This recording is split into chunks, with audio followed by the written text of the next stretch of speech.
जी दोस्तों अगला जिहड़ा साडा सैशन है ਉਹ ਇੱਕ रिसाले दी मुख विखाली है। बेसिकली रिसाला जिहड़ा है ਉਹਦੇ संजोगी ने प्रोफैसर जुबैर अहमद साहब और इन्हां दे नाल जिहड़ा काम करदे ने अमरजीत चंदन साहब। ते यह रसाला जिहड़ा है 12 माह के नाम तो हैगा। पहला शुमारा इहदा 2019 दे विच आया और मुसलसल निकल रहा।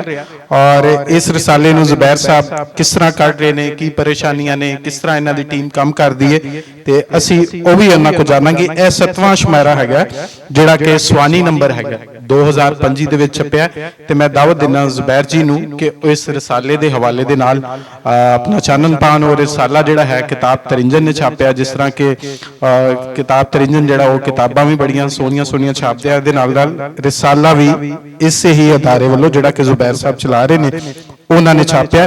ते जुबैर साहब अगे बेनती कि वो आन ते इस हवाले दे नाल गलबात करन। मैं अपना तौहीद चट्ठा ते खौला चीमा जी का बड़ा शुक्रगुजार हाँ कि उन्होंने सानू मौका दिता इत्थे 12 माह के बारे गल करिए। इस तो पहले भी असी उन्होंने जिहड़ा ऑनलाइन करते हुंदे सी प्रोग्राम लैलपुर हिस्टोरिकल क्लब, उहदे विच भी असी एक प्रोग्राम कीता सी जिहदे च सलीमा हाशमी जी और सुरजीत पात्र जी, पीना जवाद, अमरजीत चंदन काफ़ी दोस्त आए सी और बड़ी उन्होंने मानता मिली सी। 12 माह जिहड़ा असी कढ़ रहे हैं और इहदा हुण 7वां शुमारा आया सुहानी नंबर। यह रसाला मैं ते अमरजीत चंदन जिहड़ा मिल के कढ़ने आ। मेरा ख्याल है वाहद रसाला है दोवें ही पंजाबां विच जिहदा एक एडिटर जिहड़ा वो इस पासे दा साडे पंजाब दा ते दूजा जिहड़ा गुरमुखी लिखण वाला। जिन्ने भी असी शुमारे कढ़े ने वो सारियां दे विच तकरीबन अद्धा मवाद जिहड़ा है वो परले पंजाब दा हुंदा है। कहानियां उन्हां दियां हुंदियां ने, नज़मां हुंदियां ने और दूसरियां जड़ियां चीज़ां होंदियां ने। इस वेले पंजाबी रसाले की हालत बड़ी माड़ी है। मैनू याद है एक वेले दे विच कोई 15-20 रसाले निकलते होंदे सन पंजाबी दे, जिहदे विच लहरां सी, पंजाबी अदब सी।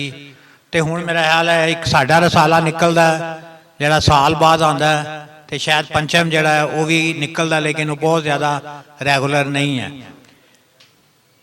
अगर असी चेते करिए तो जिहड़े लखारी है, लखारी नूं रसाले जमदे ने। सब तो पहले जिहड़ा भी लखारी है तुसी तारीख ते नज़र मारो, वो सब तो पहले रसाले छपदा है।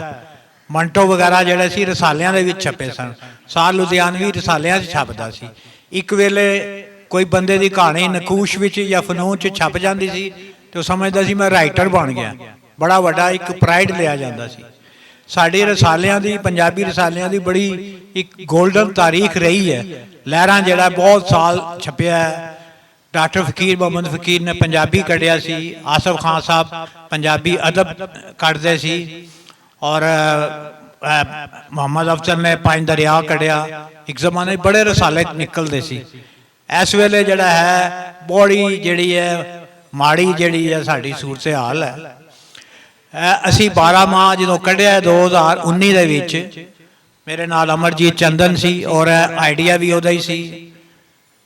वो चाहता सी एक खास तरह का जिहड़ा पंजाबी दे विच असी रसाला कढ़ीए जिहदा एक बहुत जबरदस्त ले आउट होवे और बड़ियां उहदे विच लिखतां होण और खास दोवें पंजाबां दी उहदे विच जिहड़ी है रिप्रजेंटेशन भी होवे।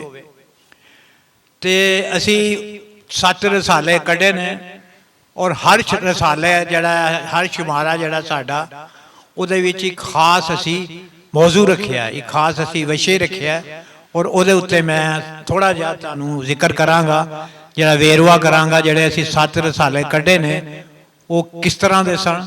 ते उहदे बाद मैं जिहड़ा अज असी रसाला कढ़िया नवां उहदी थोड़ी जी गलबात करांगा। पहला जिहड़ा असी शुमारा कढ़िया सी 2019 दे विच वो यादां दे बारे सी, जिहदे विच मंजूर एजाज ने, अमरजीत चंदन ने, मजहर तिरमिजी ने, सरमद सुबाई, फयाज बाकर, शाहद महमूद नदीम, अहमद सलीम ने, जिहड़े और बेशुमार दोस्तां ने उहदे विच 70s दियां या 60s दियां अपनियां यादां जिहड़ियां लिखियां सी। ਜਿਹੜਾ ਆਖਰੀ ਇੰਟਰਵਿਊ ਕਾਜ਼ੀ ਜਵੇਦ ਸਾਹਿਬ ਦਾ ਵੀ ਅਸੀਂ ਛਾਪਿਆ ਹੈਗਾ। 2020 ਚ ਸਾਡਾ ਜਿਹੜਾ ਟੌਪਿਕ ਸੀ ਉਹ ਸੀ ਪੰਜਾਬੀਅਤ, ਜਿਹਦੇ ਵਿੱਚ ਅਸੀਂ ਮੇਜਰ ਰਸਾਕ, ਪ੍ਰੀਤਮ ਸਿੰਘ, ਅਤਰ ਸਿੰਘ, ਈਸ਼ਵਰ ਗੋੜ ਵਰਗੇ ਰਾਈਟਰ ਨੂੰ ਅਸੀਂ ਛਾਪਿਆ। 2021 ਦੇ ਵਿੱਚ ਅਸੀਂ ਪੰਜਾਬ ਦੀ ਵੰਡ ਦੇ ਉੱਤੇ ਖਾਸ ਸ਼ੁਮਾਰਾ ਕੱਢਿਆ ਸੀ। ਮੈਂ ਸਮਝਦਾ ਪੰਜਾਬ ਦੀ ਵੰਡ 'ਤੇ ਜਿਹੜਾ ਵੀ ਹੁਣ ਕੰਮ ਹੋਏਗਾ ਉਹਦੇ ਵਿੱਚ ਇਹ ਇੱਕ ਰੈਫਰੈਂਸ ਜਿਹੜਾ ਬਣੇਗਾ ਸਾਡਾ 12 ਮਾਹ। 18 ਲੇਖ ਅਸੀਂ ਛਾਪੇ ਸੀ ਪੰਜਾਬ ਦੀ ਵੰਡ ਦੇ ਬਾਰੇ, ਜਿਹੜੇ ਅੱਧੇ ਇਸ ਪਾਸਿਓਂ ਸੀ, ਅੱਧੇ ਦੂਜੇ ਪਾਸਿਓਂ ਸੀ। 2022 ਦੇ ਵਿੱਚ ਅਸੀਂ ਤਰਜਮੇ ਜਿਹੜੇ ਨੇ ਉਹਨਾਂ ਦੇ ਛਾਪੇ ਸੀ। ਔਰ ਹੁਣ ਅਸੀਂ ਇਹ ਜਿਹੜਾ ਹੈ ਆਖਰੀ ਸ਼ੁਮਾਰਾ ਜਿਹੜਾ ਹੈ ਇਹ ਸਵਾਣੀ ਲੰਬਰ ਛਾਪਿਆ। ਇਹਦੇ ਵਿੱਚ 4 ਲੇਖ ਨੇ, 3 ਯਾਦਾਂ ਨੇ, ਕਹਾਣੀਆਂ ਜਿਹੜੀਆਂ ਨੇ 23 ਕਹਾਣੀਆਂ ਨੇ, 4 ਕਹਾਣੀਆਂ ਦੇ ਜਿਹੜੇ ਨੇ ਉਲੱਥੇ ਨੇ, 16 ਨਜ਼ਮਾਂ ਨੇ ਔਰ ਕਿਤਾਬ ਝਾਤ ਹੈ, ਹੋਰ ਵੀ ਚੀਜ਼ਾਂ ਨੇ। ਤਕਰੀਬਨ ਜਿਹੜੇ 7 ਰਸਾਲੇ ਛਾਪੇ ਨੇ ਉਹਦੇ ਵਿੱਚ ਤਕਰੀਬਨ ਅਸੀਂ ਲਗਭਗ 3000 ਸਫ਼ੇ ਛਾਪ ਚੁੱਕੇ ਹੈਗੇ ਹਾਂ। ਕਹਾਣੀਆਂ ਅਸੀਂ 95 ਛਾਪੀਆਂ ਨੇ, ਲੇਖ ਅਸੀਂ 153 ਛਾਪੇ ਨੇ, ਨਜ਼ਮਾਂ ਅਸੀਂ 164 ਛਾਪੀਆਂ ਨੇ। ਇਹ ਸਾਰੇ ਰਸਾਲਿਆਂ ਦੀਆਂ। ਥੋੜ੍ਹਾ ਜਿਹਾ ਮੈਂ ਹੁਣ ਵੇਰਵਾ ਕਰ ਦਿਆਂਗਾ ਆਪਣਾ ਜਿਹੜਾ ਇਹ ਸੀ ਸਵਾਣੀ ਲੰਬਰ ਛਾਪਿਆ। ਐਡੀਟੋਰੀਅਲ ਬੋਰਡ ਜਿਹੜਾ ਹੈਗਾ ਸਾਡਾ ਉਹ ਵੀ ਅਸੀਂ ਬੜਾ ਖਾਸ ਰੱਖਿਆ ਹੈ। ਉਹਦੇ ਵਿੱਚ ਮਜ਼ਹਰ ਤਿਰਮਜ਼ੀ ਹੈ, ਸਲੀਮਾ ਹਾਸ਼ਮੀ ਨੇ, ਸਫੀਰ ਰਾਮਾ, ਫਾਖਰਾ ਇਜਾਜ਼ ਨੇ, ਅਕਰਮ ਵੜੈਚ ਨੇ। ਇਸ ਵਰੇ ਤੋਂ ਅਸੀਂ ਨੈਣ ਸੁਖ ਜੀ ਨੂੰ ਪਾਇਆ, ਆਮਰ ਰਿਆਜ਼ ਹੈ, ਇਕਰਾਮੁਲ ਹਕ ਹੈ, ਮਹਮੂਦ ਅਵਾਨ ਹੈ।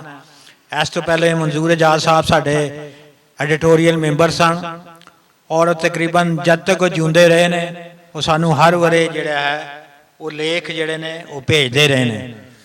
ਅਸੀਂ ਇਹਦੇ ਵਿੱਚ ਕੁਝ ਰਸਾਲਿਆਂ ਦੇ ਵਿੱਚ ਬਕਾਇਦਾ ਪੇਂਟਿੰਗਸ, ਫੁੱਲ ਕਲਰਡ ਪੇਂਟਿੰਗਸ ਛਾਪੀਆਂ ਨੇ ਜਿਹੜੀਆਂ ਕਦੇ ਵੀ ਨਹੀਂ ਛਪੀਆਂ। ਇਹ ਰਸਾਲਾ ਜਿਹੜਾ ਅਸੀਂ ਹੁਣ ਛਾਪਿਆ ਸਵਾਣੀ ਲੰਬਰ, ਇਹਦੇ ਵਿੱਚ ਵੀ ਜਿੰਨੀਆਂ ਵੀ ਅਸੀਂ ਲਿਖਾਰੀ ਛਾਪੇ ਨੇ, ਚਾਹੇ ਉਹ ਸ਼ਾਇਰ ਨੇ, ਕਹਾਣੀਕਾਰ ਨੇ, ਅਸੀਂ ਉਹਨਾਂ ਦਾ ਇੰਟਰੋਡਕਸ਼ਨ ਦਿੱਤਾ। 2 ਲਾਈਨਰ, 3 ਲਾਈਨਰ, 4 ਲਾਈਨਰ ਅਸੀਂ ਇੰਟਰੋਡਕਸ਼ਨ ਦਿੱਤਾ ਔਰ ਹਰ ਲਿਖਾਰੀ ਦੀ ਅਸੀਂ ਤਸਵੀਰ ਛਾਪੀ ਹੈ। ਇਹ ਜਿਹੜਾ ਹੈਗਾ ਸਾਡੇ ਰਿਵਾਜ ਨਹੀਂ ਹੈਗਾ। ਬੜੇ ਤੁਸੀਂ ਮੋਟੇ ਰਸਾਲੇ ਪੜ੍ਹੋ, ਇੱਕ ਤਸਵੀਰ ਨਹੀਂ ਹੋਏਗੀ, ਕਿਸੇ ਰਾਈਟਰ ਬਾਰੇ ਕੋਈ ਤਾਰਫ ਨਹੀਂ ਹੋਏਗਾ। ਇਹ ਜਿਹੜਾ ਇਹਦੇ ਵਿੱਚ ਅਸੀਂ ਜਿਹੜੇ ਲੇਖ ਛਾਪੇ ਨੇ ਤਕਰੀਬਨ ਇਹਦੇ ਵਿੱਚ ਡਾਕਟਰ ਸਾਇਮਾ ਸ਼ਬਾਨ ਦਾ ਇੱਕ ਲੇਖ ਹੈ ਪੰਜਾਬੀ ਲੈਂਗੁਏਜ ਦੇ ਉੱਤੇ, ਡਾਕਟਰ ਲਖਵੀਰ ਲੇਜ਼ੀਆ ਦੀ ਲੇਖ ਹੈ ਸ਼ਾਹ ਹੁਸੈਨ ਦੀ ਕਾਫੀ ਬਾਰੇ, ਤਾਰਾ ਖਾਨ ਜਿਹੜੇ ਕੋਲੰਬੀਆ ਯੂਨੀਵਰਸਿਟੀ 'ਚ ਪ੍ਰੋਫੈਸਰ ਨੇ, ਪੰਜਾਬੀ ਗੈਰਤ ਦੇ ਉੱਤੇ ਜਿਹੜਾ ਹੈ ਕਤਲ ਹੁੰਦੇ ਨੇ ਉਹਦੇ ਉੱਤੇ ਹੈ, ਔਰ ਡਾਕਟਰ ਆਸਮਾ ਕਾਦਰੀ ਦੇ ਗੁਰੂ ਗ੍ਰੰਥ ਸਾਹਿਬ ਬਾਰੇ ਜਿਹੜਾ ਹੈ ਲੇਖ ਹੈ। ਯਾਦਾਂ ਦੇ ਵਿੱਚ ਅਸੀਂ ਸਰਵਤ ਮਈਉਦੀਨ ਦਾ ਛਾਪਿਆ ਜਿਹੜੇ ਮਜ਼ੰਗ ਰਹਿੰਦੇ ਸਨ। ਪ੍ਰਵੀਨ ਕਾਦਰ ਆਗਾ ਆਪਣੇ ਆਮਰ ਰਿਆਜ਼ ਜਾਣਦਾ ਹੈਗਾ ਕੌਣ ਹੈਗੀ ਹੈ, ਉਹਦੀਆਂ ਵੀ ਅਸੀਂ ਯਾਦਾਂ ਛਾਪੀਆਂ ਨੇ। ਉਹਦੀ ਭੈਣ ਹੈਗੀ ਸੀ ਕਾਦਰ ਦੀ, ਜਿਹੜਾ ਲਾ ਮਿਨਿਸਟਰ ਹੈਗਾ। ਤੇ ਫਿਰ ਅਸੀਂ ਡਾਕਟਰ ਇਕਰਾਮੁਲ ਹਕ ਦੀਆਂ ਮਜ਼ੰਗ ਦੀਆਂ ਸਵਾਣੀਆਂ ਤੇ ਉਹਨਾਂ ਦੀਆਂ ਯਾਦਾਂ ਛਾਪੀਆਂ ਨੇ। ਪਰਲੇ ਪੰਜਾਬ ਦੀਆਂ ਤਕਰੀਬਨ ਮੇਰਾ ਖਿਆਲ 16 ਕਹਾਣੀਆਂ ਨੇ। ਹਾਲਾਂਕਿ ਪਰਲਾ ਪੰਜਾਬ ਜਿਹੜਾ ਉਹ 40% ਹੈ ਤੇ ਅਸੀਂ 60% ਹਾਂ। ਲੇਕਿਨ ਹੈਗਾ ਕਿ ਸਾਡੇ ਜਿਹੜਾ ਹੈ ਇੱਥੇ ਸਮੀਨਾ ਜੀ ਵੀ ਬੈਠੇ ਨੇ, ਸਾਡੇ ਸਵਾਣੀਆਂ ਬਹੁਤ ਘੱਟ ਨੇ, ਖਾਸ ਤੌਰ 'ਤੇ ਕਹਾਣੀ ਦੇ ਵਿੱਚ। 2 ਬਹੁਤ ਵੱਡੀਆਂ ਸਵਾਣੀਆਂ ਸਾਡੀਆਂ ਫਰਖੰਦਾ ਲੋਧੀ ਤੇ ਅਫਜ਼ਲ ਤਸੀਫ ਅੱਜ ਸਾਡੇ ਵਿੱਚ ਨਹੀਂ ਰਹੀਆਂ। ਉਹਨਾਂ ਜਦ ਤੱਕ ਉਹ ਜਿਉਂਦੀਆਂ ਸੀ ਤੇ ਸਾਨੂੰ ਮਹਿਸੂਸ ਨਹੀਂ ਹੁੰਦਾ ਸੀ ਕਿ ਸਵਾਣੀ ਸਾਡੇ ਕੋਲ ਨਹੀਂ ਹੈਗੀ ਜਾਂ ਸਵਾਣੀ ਲਿਖਾਰਨਾ ਨਹੀਂ ਨੇ। ਲੇਕਿਨ ਇਸ ਵੇਲੇ ਬਹੁਤ ਥੋੜ੍ਹੀਆਂ ਨੇ। ਅਸੀਂ ਜਿਹੜੀਆਂ ਕਹਾਣੀਆਂ ਛਾਪੀਆਂ ਨੇ, ਜਤਿੰਦਰ ਰੰਧਾਵਾ ਜਿਹੜੀ ਹੈ ਕੈਨੇਡਾ ਨੇ, ਸਾਰਾ ਸਿਕੰਦਰ ਇੱਥੇ PhD ਕਰ ਰਹੇ ਨੇ ਲੰਦਨ ਦੇ ਵਿੱਚ, ਉਹਨਾਂ ਦੀ ਕਹਾਣੀ ਛਾਪੀ ਹੈ। ਜਸਮੀਰ ਕੌਰ ਮਾਨ ਇਹ ਵੀ ਕੈਨੇਡਾ 'ਚ ਨੇ। ਸ਼ਗਨ ਤਲਤ ਨਵੀਦ ਨਵੇਂ ਕਹਾਣੀਕਾਰ ਨੇ। ਜਸਵੀਰ ਮੰਗੋਵਾਲ ਨੇ। ਸਮੀਨਾ ਸਈਦ ਪਿੱਛੇ ਫੌਤ ਹੋ ਗਏ ਨੇ, ਉਹਨਾਂ ਦੀ ਅਸੀਂ ਕਹਾਣੀ ਛਾਪੀ ਹੈ। ਨੇਚਰਦੀਪ ਕਾਰਲੋਂ, ਡਾਕਟਰ ਸਾਇਮਾ ਬਤੂਲ, ਬਲਵੀਰ ਕੌਰ ਰਿਹਾਲ ਔਰ ਰਕਸ਼ੰਦਾ ਨਵੀਦ, ਗੁਰਮੀਤ ਪਾਂਗ, ਅੰਜਮ ਕੁਰੈਸ਼ੀ, ਜਸਪਾਲ ਕੌਰ, ਅੰਬਰ ਹੁਸੈਨੀ, ਡਾਕਟਰ ਰਾਜਪ੍ਰੀਤ ਕੌਰ ਬੈਨੀਪਾਲ, ਸਮੀਨਾ ਅਸਮਾ, परवेज संधू, अरविंदर धारीवाल, ਤ੍ਰਿਪਤਾ ਕੇ ਸਿੰਘ, ਵਿਪਨ ਗਿੱਲ, ਸੁਰਿੰਦਰ ਨਈਅਰ, ਸੁਰਜੀਤ ਕੌਰ, ਪਰਮਿੰਦਰ ਕੌਰ ਸਵਿਚ। ਇਹ ਤਕਰੀਬਨ ਇਸ ਵੇਲੇ ਜਿਹੜਾ ਸਾਡਾ ਚੜ੍ਹਦਾ ਪੰਜਾਬ ਹੈ, ਉਹਦੀਆਂ ਜਿੰਨੀਆਂ ਵੀ ਇਸ ਵੇਲੇ ਡੋਮੀਨੈਂਟ ਕਹਾਣੀਕਾਰਨਾਂ ਨੇ ਜਿਨ੍ਹਾਂ ਨੇ ਬੜਾ ਨਾਂ ਲਿਆ ਹੈ, ਇਹਨਾਂ 'ਚੋਂ ਬੇਸ਼ੁਮਾਰ ਕਹਾਣੀਕਾਰਨਾਂ ਜਿਹੜੀਆਂ ਨੇ ਉਹਨਾਂ ਨੂੰ ਡਾਹਾਂ ਅਵਾਰਡ ਵੀ ਮਿਲ ਚੁੱਕੇ ਆ, ਉਹਨਾਂ ਦੀਆਂ ਕਈ ਕਿਤਾਬਾਂ ਛਪ ਚੁੱਕੀਆਂ ਨੇ, ਉਹਨਾਂ ਦੀ ਸਾਰਿਆਂ ਦੀ ਰਿਪਰੈਜ਼ੈਂਟੇਸ਼ਨ ਦਿੱਤੀ ਹੈ। ਅਗਰ ਕੋਈ ਲੇਖ ਲਿਖਣਾ ਚਾਹੇ ਕਿ ਪਰਲੇ ਪੰਜਾਬ 'ਚ ਸਵਾਣੀ ਕਿਸ ਕਿਸਮ ਦੀ ਕਹਾਣੀ ਲਿਖ ਰਹੀ ਹੈ, ਇਹ ਰਸਾਲਾ ਉਹਦੇ ਲਈ ਰੈਫਰੈਂਸ ਬਣ ਸਕਦਾ ਹੈ। 4 ਅਸੀਂ ਇਹਦੇ ਵਿੱਚ ਉਲੱਥੇ ਛਾਪੇ ਨੇ, ਡਾਕਟਰ ਰਿਸ਼ਮ ਜਮੀਲ ਪਾਲ ਦਾ, ਸਰਵਰ ਸੁਹੇਲ ਦਾ, ਸ਼ਗੁਫਤਾ ਗਿੰਮੀ ਲੋਧੀ ਔਰ ਖਾਲਦ ਫਰਿਆਦ ਨੇ ਤਰਜਮਾ ਕੀਤਾ ਹੈ, ਉਹਦਾ ਕੈਨੇਡੀਅਨ ਰਾਈਟਰ ਹੈ ਉਹਦਾ। ਨਜ਼ਮਾਂ ਅਸੀਂ ਛਾਪੀਆਂ ਨੇ ਕਾਫੀ, ਇਹਦੇ ਵਿੱਚ ਜਸਵੀਰ ਕੌਰ ਮੰਗੋਵਾਲ ਹੈ, ਸ਼ਗੁਫਤਾ ਲੋਧੀ ਹੈ, ਪ੍ਰਵੀਨ ਸੱਜਲ ਹੈ, ਔਰ ਕਾਫੀ ਇਹਦੇ ਵਿੱਚ ਸੁਰਜੀਤ ਕੌਰ, ਸਰਵਤ ਮਹੀਉਦੀਨ ਔਰ ਹਜ਼ਰਤ ਰਾਬਿਆ ਬਸਰਾ ਦੀ ਪੰਜਾਬੀ ਜਿਹੜੀ ਹੈ ਸ਼ਾਇਰੀ ਦਾ ਅਸੀਂ ਤਰਜਮਾ ਛਾਪਿਆ ਹੈ।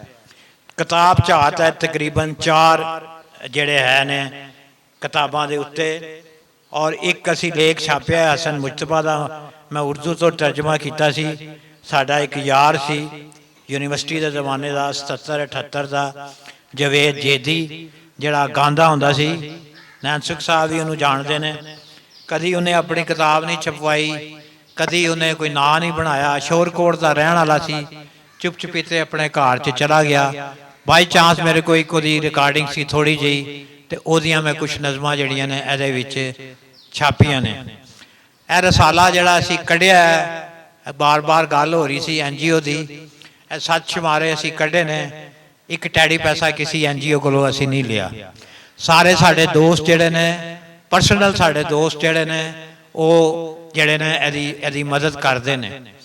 ਮੈਨੂੰ ਬੜੀ ਖੁਸ਼ੀ ਹੋਈ ਕਿ ਇਸ ਵੇਲੇ ਜਿਹੜਾ ਸਵਾਣੀ ਨੰਬਰ ਅਸੀਂ ਛਾਪਿਆ ਹੈ, ਅਤੇ ਮੈਨੂੰ ਪਰਲੇ ਪੰਜਾਬ ਤੋਂ ਕਈ ਬੀਬੀਆਂ ਜਿਹੜੀਆਂ ਨੇ ਕਹਾਣੀਕਾਰਨਾਂ, ਉਹਨਾਂ ਦੇ ਮੈਸੇਜ ਆਏ ਕਿ ਤੁਸੀਂ ਸਾਡੀ ਕਹਾਣੀ ਨਹੀਂ ਛਾਪੀ। ਅਤੇ ਅਸੀਂ ਕਿਹਾ ਕਿ ਯਾਰ ਸਾਡੇ ਕੋਲ ਤਾਂ ਜਿਹੜੇ ਹੈ ਸੀ, ਸਾਡੇ ਰੈਫਰੈਂਸ 'ਚ ਸੀ, ਉਹ ਅਸੀਂ ਜਿਹੜੇ ਨੇ ਛਾਪ ਚੁੱਕੀਆਂ ਨੇ। ਅਤੇ ਉਹਨਾਂ ਦੇ ਕਈ ਬੰਦਿਆਂ ਨੇ ਉੱਧਰੋਂ ਵੀ ਮੈਨੂੰ ਮੈਸੇਜ ਆਉਂਦੇ ਨੇ ਪਰਲੇ ਪੰਜਾਬ 'ਚੋਂ ਕਿ 12 ਮਾਰਚ ਸਾਡੀ ਕਹਾਣੀ ਕਦੋਂ ਛਾਪੋਗੇ। ਅਤੇ ਇਹ ਬਸ ਇਹ ਜਿਹੜੀ ਸਾਡੀ ਖੱਟੀ ਹੈ। ਜਦੋਂ ਪਹਿਲਾ ਇਨਾਗੂਰੇਸ਼ਨ ਹੋਈ ਸੀ, ਮੁੱਖ ਵਿਖਾਲੀ ਹੋਈ ਸੀ, ਉਹਦੇ 'ਚ ਵੰਦਲ ਸਾਹਿਬ ਵੀ ਸਨ ਪਿਲਾਗ ਦੇ ਵਿੱਚ। ਉੱਥੇ ਮੈਂ ਕਿਹਾ ਸੀ ਕਿ ਜਦ ਤੱਕ ਮੇਰਾ ਸਾਹ ਹੈ ਮੈਂ ਕੱਢਦਾ ਰਹਾਂਗਾ ਰਸਾਲਾ। 7 ਸ਼ਮਾਰੇ ਤੇ ਮੈਂ ਕੱਢ ਚੁੱਕਿਆ ਹਾਂ। ਜਦੋਂ ਪਹਿਲਾ ਸ਼ਮਾਰਾ ਛਪਿਆ ਸੀ, ਕਈਆਂ ਨੇ ਇਹ ਵੀ ਕਿਹਾ ਸੀ ਕਿ ਦੇਖਾਂਗੇ ਦੂਜਾ ਕਦੋਂ ਛਪੇਗਾ, ਅਤੇ ਹੁਣ 7 ਛਪ ਚੁੱਕੇ ਨੇ। ਅਤੇ ਮੈਨੂੰ ਉਡੀਕ ਹੈ ਕਿ ਉਹ ਕੀ ਸੋਚ ਰਹੇ ਨੇ। ਮਿਹਰਬਾਨੀ।